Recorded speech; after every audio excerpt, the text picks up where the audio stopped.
የመን ውስጥ ዘማር የተባለ ቦታ ላይ አንድ መስጂድ ውስጥ የተከሰተ ክስተት ነው ይላል።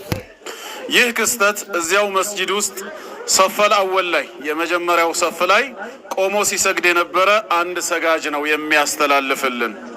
እናም ይህ ሰው እንዲህ ይለናል። አንድ ሰው ይሞትና ተሰግዶበት ተቀበረ።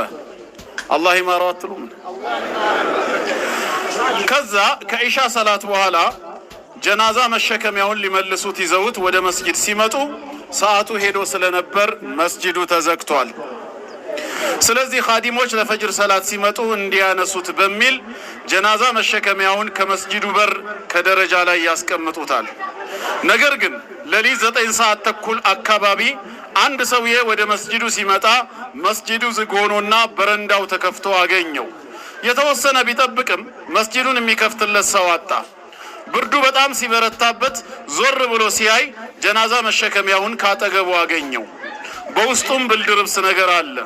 እናም ይህ ሰው አገኘው ብሎ ጀናዛ መሸከሚያው ውስጥ ብርድ ልብሱን ለብሶ ለጥ ብሎ እንቅልፉን ተኛ። አባቴ በብርድ ደንዝዞ የነበረው ሰውነቱ ትንሽ ምቾት ሲያገኝ ነፍሱንም ማያውቅ ለጥ ብሎ ተኝቶልሃል። ትንሽ እንደቆየ የመስጂዱ ኻዲም መጥቶ መስጂዱን ሊከፍት ሲል በረንዳ ላይ ከጀናዛ መሸከሚያው ላይ የተኛ አንድ ሰውዬ ይመለከታል። ከፈጅር በኋላ ሊሰገድበት ያመጡት ጀናዛ መሰለው። ከኋላውም ሌሎች ሰዎች መጥቶ ግማሹ ሽንት ቤት ሌላው ውዱእ ሊያደርግ ይሄዳሉ። ይህ በረንዳ ላይ ተኝቶ የሚያዩት ሰውዬ ወይም ጀናዛ ደግሞ ሁሉም ቀድሞውኝ የመጡ ሰዎች ሊሰገድበት ያመጡት ጀናዛ ነው ብሎ ያስባል በውስጡ። በዚያ ላይ ፈጅር ነው። ሰው ከእንቅልፉ ተነስቶ እየመጣ ነው ያለው። ገና በደንብ ያልነቃ ህዝብ ነው። ሊሰገድበት የመጣ ጀናዛ ይሆናል በማለት ተጋግዘው ወደ መስጂድ ኢማሙ ጋር ወደ ሚህራብ አስገቡት።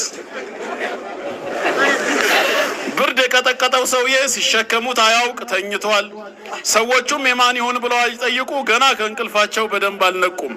እናም ተሸክመው መስጊድ ውስጥ አስገቡት። ፈጅር አዛን ብሎ ለመስገድ ወደ 50 የሚሆኑ ሰዎች ተሰበሰቡ። ይህንን ታሪክ የሚያስተላልፍልን ሰው እኔም ከሰጋጆቹ አንዱ ነኝ፣ የመጀመሪያው ሰፍ ላይ ነበርኩ ይላል። ከፈርድ በኋላ ልንሰግድበት ጀናዛው ከፊት ተደርጎ የፈጅር ሰላት እየሰገድን ነው።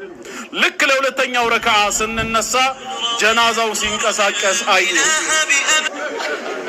ጀናዛው ሲንቀሳቀስ አየሁ። እንዴ አይኔ ነው ወይስ ምንድነው ብዬ አይኔን አበስኩ። ጨፍኜም ገለጥኩ። መንቀሳቀሱን ግን አልተወም። በቃ እንቅልፍ አለቀቀኝም ይሆናል ብዬ አሰብኩ። ነገር ግን ጀናዛ መሸከሚያው በደንብ መንቀሳቀስ ጀመረ። ያኔ መረባበሽና መፍራት ጀመርኩ። ይህ የተኛው ሰውዬ ከብርድ ልብሱ ውስጥ ድንገት አንገቱን አውጥቶ ሰገዳችሁ ብሎ ጠየቀ። ያኔ ሁሉም ሰዎች ደንግጦ መተረማመስና መሮጥ ጀመሩ። እኔም አጠገቤ ከነበረው በር ወጥቼ በባዶ እግሬ ሮጥኩኝ። ወደ 1 ኪሎ ሜትር ያክል የሚርቀውን ቤቴን በትንሽ ደቂቃዎች ነው የደረስኩት። ደግሞም ባዶ እግሬ መሆኔንም የማውቀው ነገር የለም። ኢማሙም ሲያየው ደንግጦ መሬት ላይ ይወድቃል። ሌሎች ሰዎች ግማሹ ከግድግዳ ጋር ይጋጫል። ሌላው ደግሞ ልክ እንደኔው በባዶ እግሩ ይሮጣል። መስጂድ ውስጥ አንድ ሰው አልቀረም።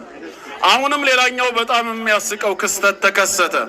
ያ ከሬሳ መሸከሚያ ላይ ተኝቶ የነበረው ሰውዬ ሲነሳ ሰዎቹ ሲሸሹ ሲሮጡ ሲያይ ከኋላቸው ተከትሎ መሮጥ ጀመረ። እናንተ ምን ሆናችሁ ነው? ቅያማ ቆሞ ነው እንዴ እያለ ከኋላቸው መሮጥ ጀመረ። ሰዎቹ ደግሞ ወደ ኋላቸው ሲዞሩ ይሄ ሰውዬ እየተከተላቸው መሆኑን ያያሉ። ያኔ ይብስባቸዋል። ባለ በሌላ ኃይላቸው ይሮጣሉ። ሰላታቸውን በዚህ መልኩ አቋርጠው ሁሉም ሮጡ ይለናል በቦታው የነበረ አንድ ሰጋጅ ይላል።